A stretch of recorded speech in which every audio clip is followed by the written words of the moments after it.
नमस्कार दोस्तों, मैं अनुराग आप सभी का स्वागत करता हूं।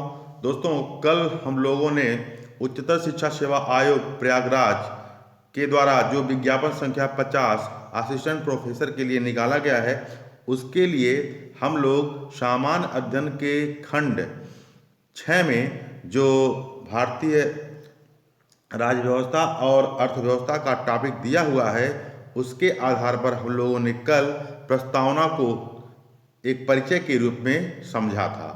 आज हम प्रस्तावना को ही दोबारा समझेंगे और थोड़ा बृहद रूप से समझेंगे, जिससे कि प्रस्तावना से संबंधित कोई भी सवाल यदि आता है तो हमारा वह गलत ना हो। बाद में जब मैं धीरे धीरे सारे टॉपिक को ख़त्म कर दूंगा तो हम सवालों को भी हल करेंगे। तो आइए दोस्तों, हम लोग एक बार पुनः आते हैं प्रस्तावना प्रीएम्बल को समझते हैं। देखिए दोस्तों, प्रस्तावना जो हमारा है उसको कहते हैं यह संविधान का दर्पण है, यानी प्रस्तावना को संविधान का दर्पण भी कहते हैं। कल हम लोगों ने आपको प्रस्तावना को पढ़कर सुनाया था, तो एक बार आप लोग भी प्रस्तावना को एक कॉपी पे लिख लीजिए, अच्छे से उसको याद कर लीजिए। एक बार मैं पुनः पढ़ता हूँ। हम भारत के लोग भारत को संपूर्ण प्रभुत्व संपन्न समाजवादी पंथ निरपेक्ष लोकतंत्रात्मक गणराज्य बनाने के लिए तथा उसके समस्त नागरिकों को सामाजिक, आर्थिक और राजनैतिक न्याय, विचार, अभिव्यक्ति, विश्वास, धर्म और उपासना की स्वतंत्रता, प्रतिष्ठा और अवसर की समता प्राप्त कराने के लिए तथा उन सब में व्यक्ति की गरिमा और राष्ट्र की एकता और अखंडता सुनिश्चित करने वाली बंधुता बढ़ाने के लिए दृढ़ संकल्प होकर अपनी इस संविधान सभा में आज दिनांक 26 नवंबर 1949 ईस्वी मिति मार्गशीर्ष शुक्ल सप्तमी संवत 2006 विक्रमी को एतत् द्वारा इस संविधान को अंगीकृत, अधिनियमित और आत्मार्पित करते हैं। दोस्तों, अब मैं आप लोगों से चर्चा यहाँ पर करूँगा, आप लोग ध्यान से सुनिएगा। देखिए कहाँ से सवाल बनते हैं। जैसे ये हमारा जो प्रस्तावना है, तो अब देखिए प्रस्तावना में जैसे कहा ना, सामाजिक, आर्थिक और राजनैतिक न्याय, 3 प्रकार के न्याय की बात करता है, ठीक है। और 5 प्रकार की स्वतंत्रता, कल मैंने बताया था, वह 5 प्रकार की स्वतंत्रता कौन कौन है? विचार, अभिव्यक्ति, विश्वास, धर्म और उपासना, यानी 3 प्रकार के न्याय, सामाजिक, आर्थिक और राजनैतिक, और 5 प्रकार की स्वतंत्रता, विचार, अभिव्यक्ति, विश्वास, धर्म और उपासना। साथ ही 2 प्रकार की समता, प्रतिष्ठा और अवसर की, प्रतिष्ठा और अवसर की 2 प्रकार की समता, यानी परीक्षा में पूछा जाएगा कितने प्रकार का न्याय है, तो 3 प्रकार के न्याय, 5 प्रकार की स्वतंत्रता और 2 प्रकार के समता, यानी 3, 5, 2 ऐसे याद कर लीजिए, ठीक है। अब देखिए दोस्तों, जब प्रस्तावना में एक बार संशोधन हुआ था, तो 42वें संविधान संशोधन 1976 द्वारा प्रस्तावना में प्रथम पैरा में, यानी प्रथम पैरा में 2 शब्दों को जोड़ा गया, समाजवादी पंथ निरपेक्ष। इसको अच्छे से याद करिए, यानी 42वें संविधान संशोधन अधिनियम 1976 द्वारा समाजवादी और पंथ निरपेक्ष शब्द को पैराग्राफ 1 में जोड़ा गया।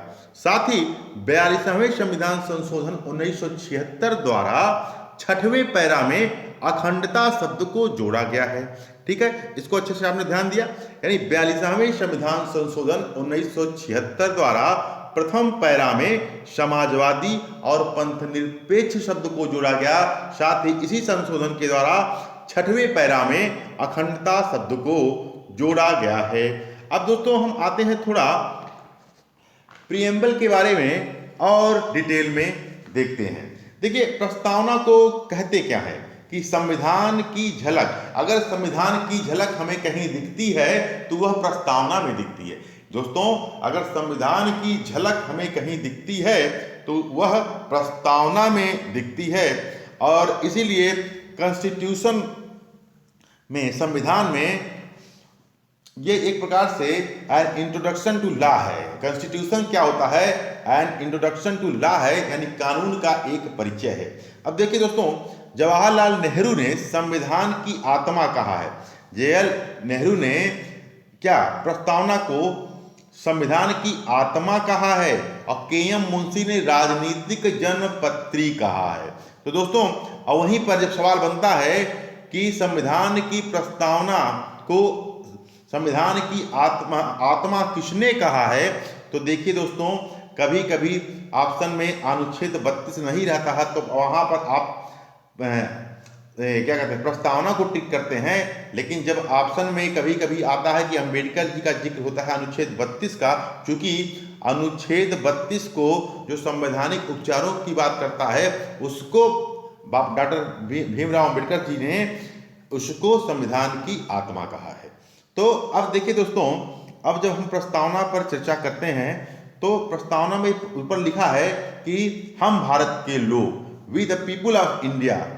तो अब इसको हमें अच्छे से समझना है कि प्रस्तावना बनने का स्रोत क्या है और प्रस्तावना बनने का आधार क्या है। तो दोस्तों, सवाल बनता है कि प्रस्तावना लिया कहाँ गया से, तो प्रस्तावना लिया गया है यूएसए से लिया गया है। कहाँ से लिया गया है? प्रस्तावना को यूएसए से लिया गया है। अब दोस्तों, सवाल बनता है कि प्रस्तावना का स्रोत क्या है। तो भैया स्रोत देखिए क्या होता है, स्रोत इसके दो हैं।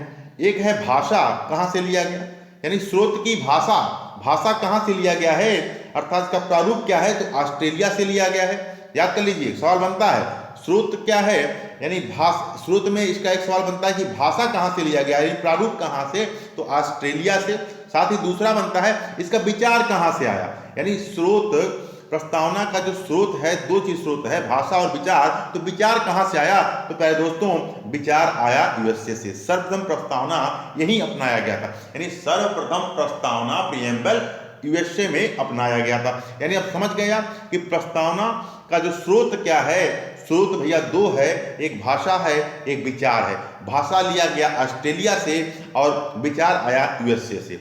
अब सवाल बनता है कि जो प्रस्तावना है इसका आधार क्या है, यानी यूएसए से लिया गया था प्रस्तावना, तो इसका आधार क्या है। क्योंकि स्रोत हम लोगों ने देखा, तो आधार भैया है जो संविधान सभा में उद्देश्य प्रस्ताव था पंडित जवाहरलाल नेहरू द्वारा 13 दिसंबर 1946 को जो प्रस्ताव था, ठीक है, उसी को 22 जनवरी 1947 को संविधान सभा ने स्वीकार किया।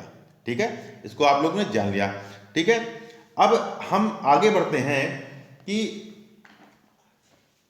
दोस्तों, अब देखिए जैसे क्या है, अब जैसे हमने प्रस्तावना को जब पढ़ा, तो हम भारत के लोग, भारत को संप्रभु, समाजवादी, पंथ निरपेक्ष, लोकतांत्रिक गणराज्य, तो यानी होता नहीं है, क्रम बनाने को आता है, sovereign, socialist, secular, democratic, Republic. तो इनका थोड़ा थोड़ा हम अर्थ समझने का प्रयास करेंगे। तो सावरन संप्रभु, सोशलिस्ट समाजवादी, सेकुलर पंथ निरपेक्ष, डेमोक्रेटिक लोकतांत्रिक, रिपब्लिक गणराज्य। तो भैया अब आइए ध्यान से समझिए। जैसे तीन प्रकार की न्याय की बात करता है, तीन प्रकार के जस्टिस की बात करता है, जैसे इसको एक बार अच्छे से समझ लीजिए। तीन प्रकार के न्याय कौन कौन है? सामाजिक है, आर्थिक है, राजनीतिक है। देखिए मैं लगातार आपको रिवीजन करवा रहा हूं, अगर आप लोग इसको एक दो तीन बार अच्छे से सुनेंगे तो अच्छे से आपको ये कंठस्थ हो जाएगा। ठीक है, तो तीन प्रकार की न्याय है, सामाजिक, आर्थिक, राजनीतिक। दो प्रकार की स्वतंत्रता है, लिबर्टी है, विचार, अभिव्यक्ति, विश्वास, धर्म और उपासना, यानी स्वतंत्र। न्याय जो है जस्टिस तीन प्रकार की, स्वतंत्रता पांच प्रकार की, विचार, अभिव्यक्ति, विश्वास, धर्म, उपासना। इक्वलिटी समानता दो प्रकार की है, प्रतिष्ठा की, अवसर की। फिर है भ्रातृत्व, बंधुत्व, और एक है एकता, अखंडता। तो आइए हम संप्रभु को समझते हैं। देखिए सावरन, संप्रभु होता क्या है, यानी स्वयं का प्रभु हो। संप्रभु का मतलब होता है स्वयं का प्रभु हो, स्वयं का प्रभु हो। संप्रभु का मतलब होता है स्वयं का प्रभु हो, यानी सावरन का मतलब है वो अथॉरिटी जिसके पास एब्सोल्यूट पावर हो, वह अथॉरिटी जिसके पास संपूर्ण पावर हो, एब्सोल्यूट पावर हो, यानी जनता द्वारा चुनी गई सरकार खुद निर्णय लेगी, चाहे वह आंतरिक हो या बाह्य मामला हो। यानी जनता द्वारा जो चुनी गई सरकार है वह आंतरिक और बाह्य मामलों में स्वयं निर्णय करेगी।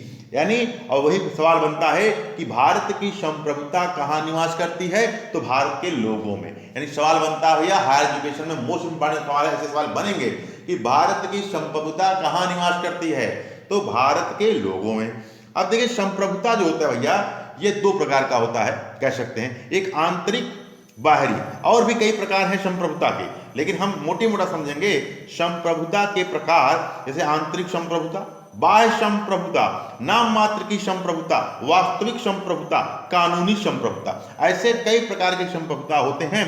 तो आंतरिक संप्रभुता और बाह्य संप्रभुता ये देश के अंदर और देश के बाहर होगा, इसका प्रयोग सरकार करती है। यानी संप्रभुता में आंतरिक संप्रभुता और बाह्य संप्रभुता का इसका प्रयोग गवर्नमेंट करती है, सरकार करती है। नाम मात्र की संप्रभुता, जो नॉमिनल संप्रभुता है भैया, वो राष्ट्रपति में है। यानी नाम मात्र की संप्रभुता राष्ट्रपति में है।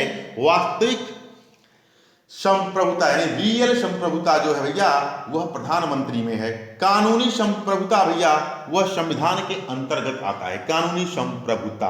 तो अब मोटी मोटा आप लोगों ने संप्रभुता को अच्छे से समझ लिया। संप्रभुता का मतलब होता है स्वयं का प्रभु हो, वह अथॉरिटी जिसके पास संपूर्ण पावर हो, जनता द्वारा चुनी गई सरकार खुद निर्णय लेगी, चाहे वह आंतरिक मामला हो चाहे वह बाह्य मामला हो। और सवाल बनता है कि भारत की संप्रभुता कहां निवास करती है, तो भैया भारत की संप्रभुता भारत के लोगों में निवास करती है। ठीक है दोस्तों, अब हमने संप्रभुता को अच्छे से पढ़ा, संप्रभुता को आप समझ गए होंगे, और जब इसको एक दो बार सुनेंगे तो आप सवाल कभी गलत नहीं करेंगे। अब हम आते हैं दोस्तों समाजवादी, सोशलिस्ट के बारे में थोड़ा पढ़ेंगे।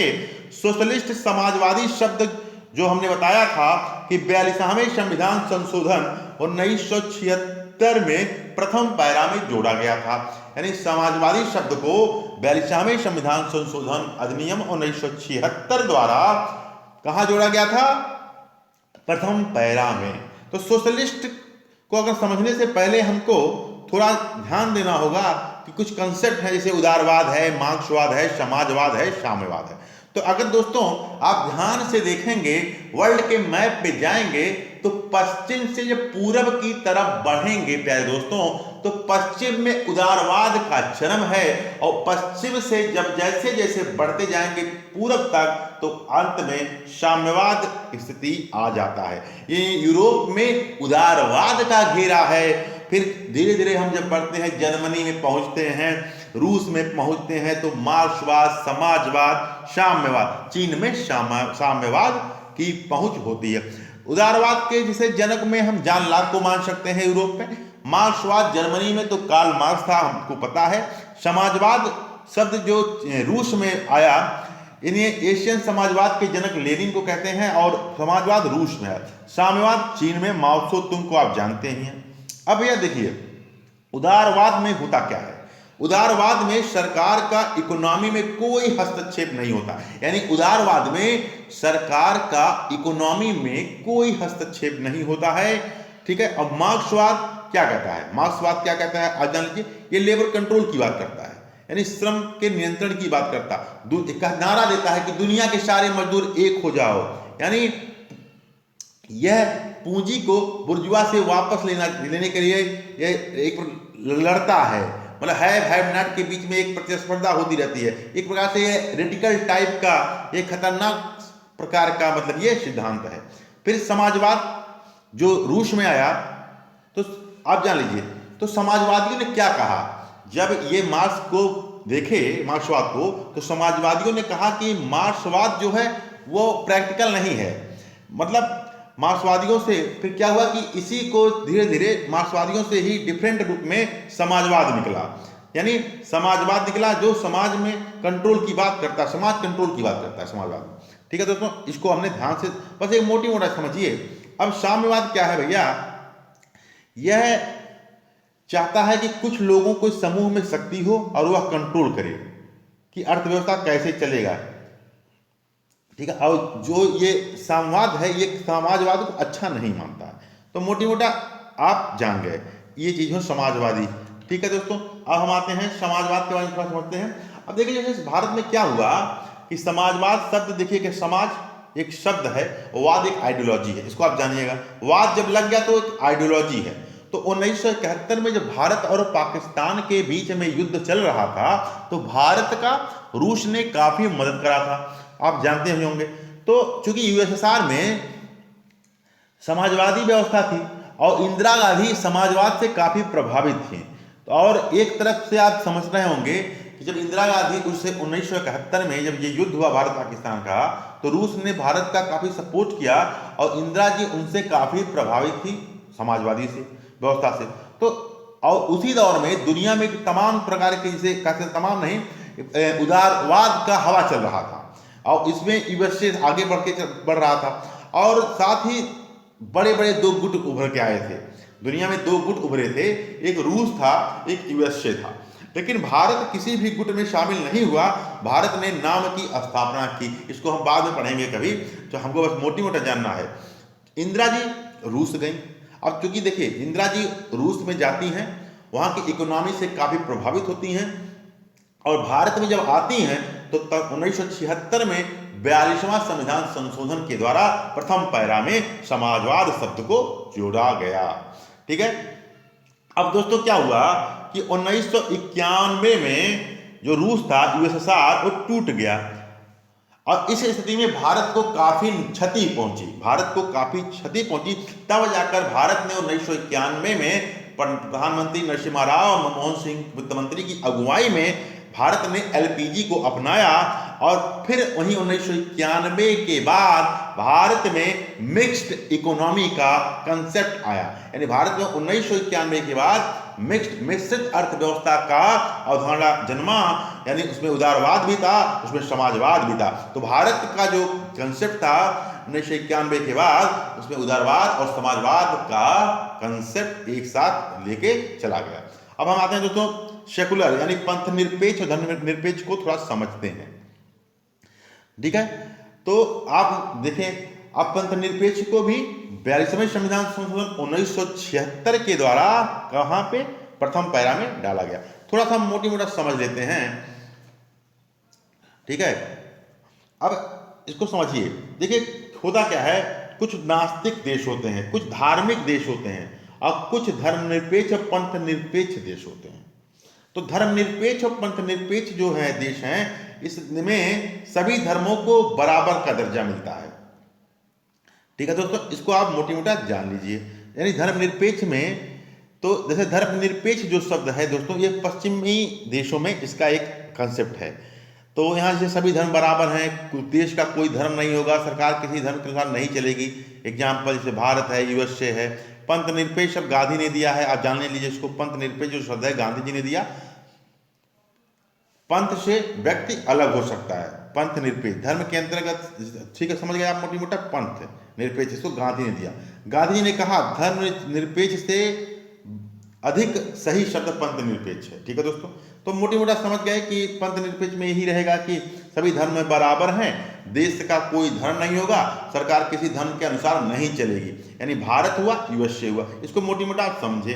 तो देखिए सवाल यही बनेगा कि पंथ निरपेक्ष शब्द को कब जोड़ा गया, तो 1976 में 42वें संविधान संशोधन अधिनियम के द्वारा पैरा 1 में जोड़ा गया। ठीक है, अब समझ गए। यानी समाजवादी शब्द क्यों जोड़ा गया, तो आपको कहानी मैंने बता दिया कि भारत और पाकिस्तान के 1971 के युद्ध में रूस ने भारत का काफी मदद किया था और रूस की अर्थव्यवस्था से इंदिरा जी काफी प्रभावित थी, वहां पे दौरा की थी। दौरा करके जब आई तो 42वां संविधान संशोधन जब की तो प्रथम पैरा में समाजवादी और पंथ निरपेक्ष शब्द को जोड़ा।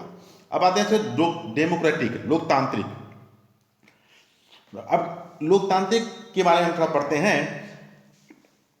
अब देखिए जैसे डेमोक्रेटिक है, ये डेमोक्रेसी यानी से निकला है, यानी डेमोक्रेटिक डेमोक्रेसी से निकला है। डेमोस यानी पीपुल, जनता, और क्रेसिया यानी रूल और शासन, यानी जनता के शासन को लोकतंत्र कहा जाता है। यानी जनता के शासन को लोकतंत्र कहा जाता है। अब्राहम लिंकन ने लोकतंत्र के बारे में क्या कहा था, देखिए government of the people, by the people, for the people, जनता के लिए, जनता के द्वारा चुनी गई सरकार। ये अब्राहम लिंकन की उक्ति है, कभी भी परीक्षा में पूछेगा तो इसको आप लोग करेंगे। अब देखिए डेमोक्रेसी जो लोकतंत्र है, एक होती है डायरेक्ट डेमोक्रेसी यानी प्रत्यक्ष लोकतंत्र, एक होता है अप्रत्यक्ष लोकतंत्र। यानी प्रत्यक्ष लोकतंत्र जैसे भैया जहां जनमत संग्रह का चलन होता है, ठीक है, वहां पर क्या होता है, जहां पर जनता प्रत्यक्ष रूप से कानून का निर्माण करती है। एग्जाम्पल स्विट्जरलैंड, ठीक है, यानी प्रत्यक्ष लोकतंत्र जहां पर जनता प्रत्यक्ष रूप से कानून का निर्माण करती है, जैसे स्विट्जरलैंड में है।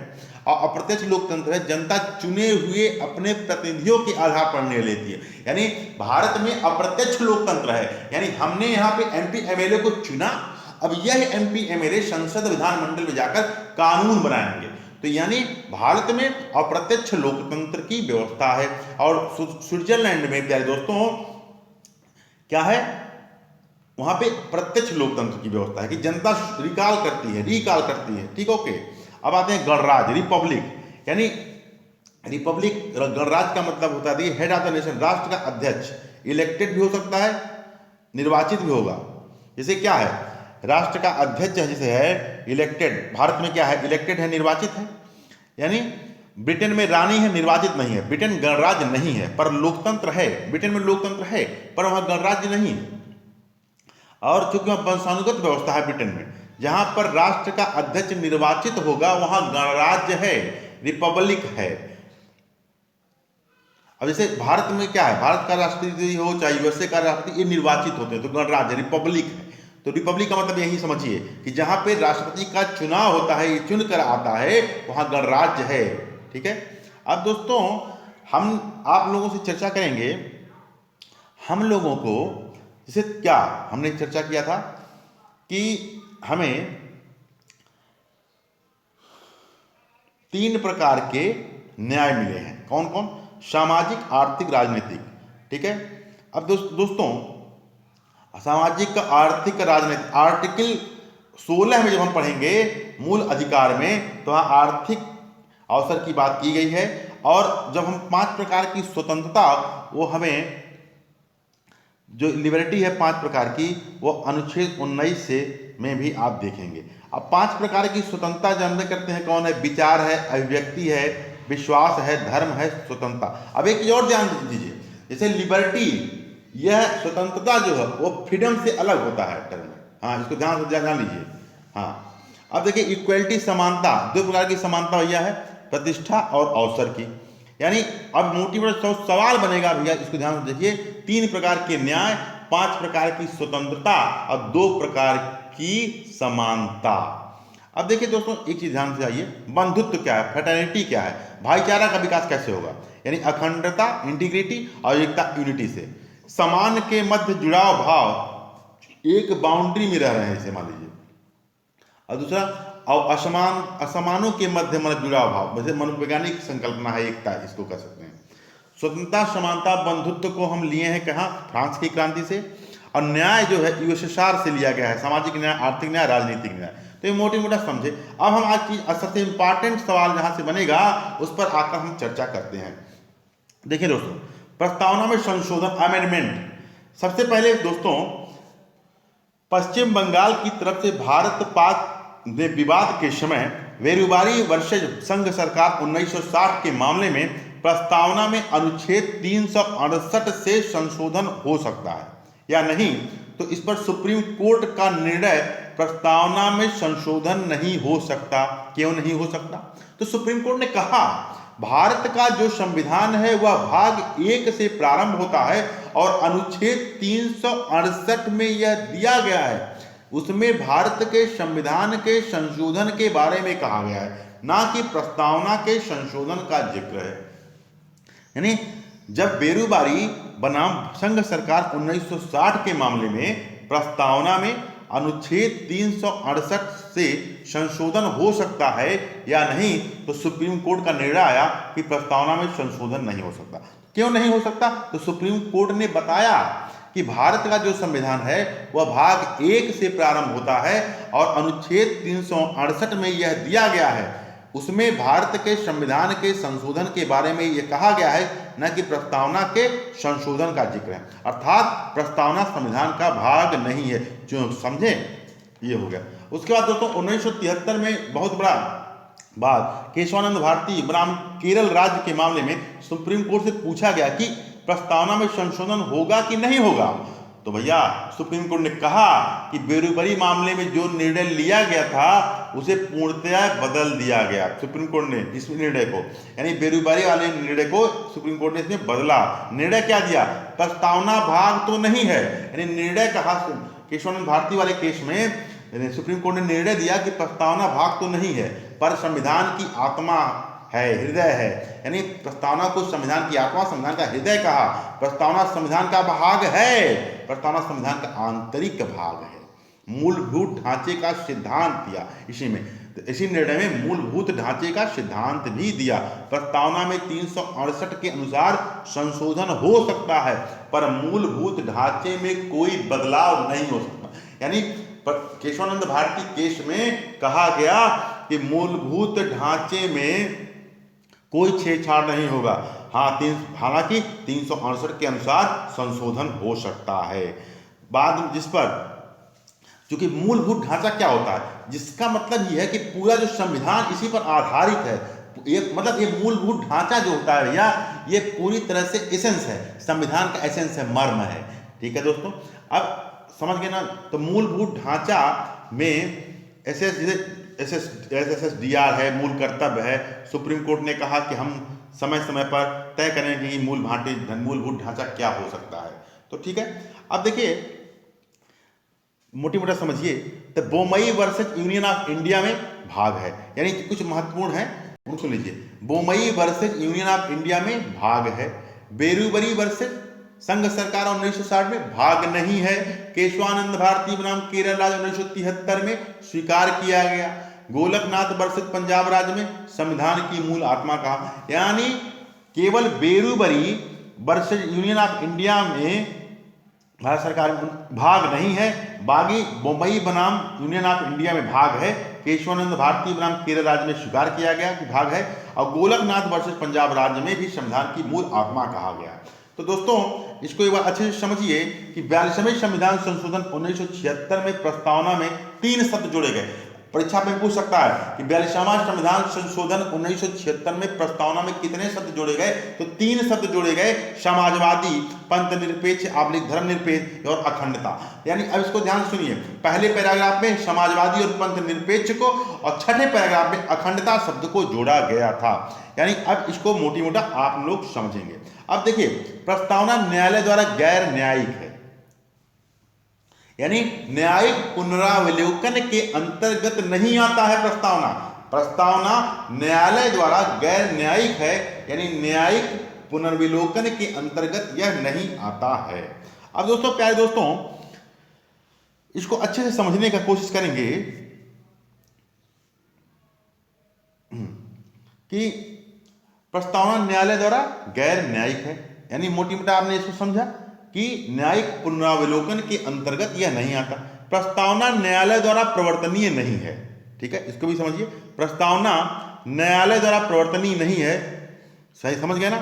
और उद्देशिका की जो प्रकृति है न्याय योग्य नहीं है, यानी उद्देशिका की प्रकृति भी न्याय योग्य नहीं है। और एक चीज देखिए, ये सब सवाल एग्जाम में आए हुए हैं, उनको ऑनलाइनर अप्रोच के आधार पर मैं आपको बोल रहा हूँ। With the people of America से हम भारत के लोग लिया गया है, यानी we the people of America से हम भारत के लोग लिया गया है। पूरे संविधान के लागू हो जाने के बाद ही प्रस्तावना को लागू कराया गया, यानी पूरा संविधान जब लागू हो जाता है उसके बाद प्रस्तावना को लागू किया गया। प्रस्तावना का प्रारूप यानी भाषा हमने बताया है कि ऑस्ट्रेलिया के संविधान से लिया गया, और संविधान का परिचय पत्र किसने कहा था? NK पालिकावाला ने कहा था। प्रस्तावना संविधान की कुंजी नोट है तो सर अर्नेस्ट वार्कर ने कहा था। सामाजिक, आर्थिक एवं राजनीतिक क्षेत्रों के समान आधार निर्मित करने के उद्देश्य से राज्य असमान लोगों के लिए भिन्न व्यवहार कर सकता है, जिसे आरक्षण किया गया है। और समान लोगों में विधि समान होगी और समान रूप में प्रशंसित की जाएगी। तो ठीक है, ये तो एक सवाल था कि कथन ठीक, जो दोनों सही है, व्याख्या भी करता है। ये सवाल ये है कि कथन है कि सामाजिक, आर्थिक एवं राजनीतिक क्षेत्रों के समान आधार निर्मित करने के उद्देश्य से राज्य असमान लोगों के लिए भिन्न व्यवहार कर सकती है, तो ये भी सही है। और कारण है समान लोगों में विधि समान होगी और वह समान रूप में प्रशासित की जाएगी। और तो ये भी सही है, यानी व्याख्या भी करता है। ठीक है, तो मोटी मोटा दोस्तों हम लोगों ने देखा कि प्रस्तावना में अब इससे अधिक कुछ नहीं आएगा। और बस इस वीडियो को आप 3-4 बार अच्छे से ईयरफोन लगाकर सुनिएगा और आपको पूरी तरह से प्रस्तावना अब तैयार हो गया है कि इससे अधिक देखिए जो अब फिर एक बार मैं दोहरा देता हूं कि 42वें संविधान संशोधन में प्रथम पैरा में समाजवादी और पंथ निरपेक्ष जोड़ा गया। अब 42वें संविधान संशोधन 1976 में छठे पैरा में अखंडता शब्द को जोड़ा गया। एक सवाल जो बहुत इंपॉर्टेंट आता है कि जो संशोधन वाली तो Bommai versus union of India में भाग है कहा गया था, और बेरुबरी वर्सेस संघ सरकार 1960 में भाग नहीं है। केशवानंद भारती बनाम केरल राज्य 1973 में स्वीकार किया गया कि भाग है। गोलकनाथ वर्सेस पंजाब राज्य में संविधान की मूल आत्मा कहा गया।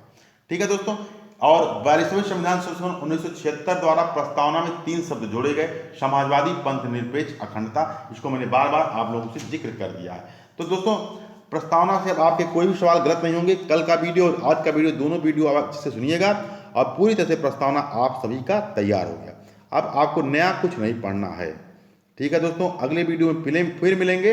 अब मूल अधिकार को लेकर आएंगे, फिर हम धीरे धीरे आगे बढ़ते चले जाएंगे।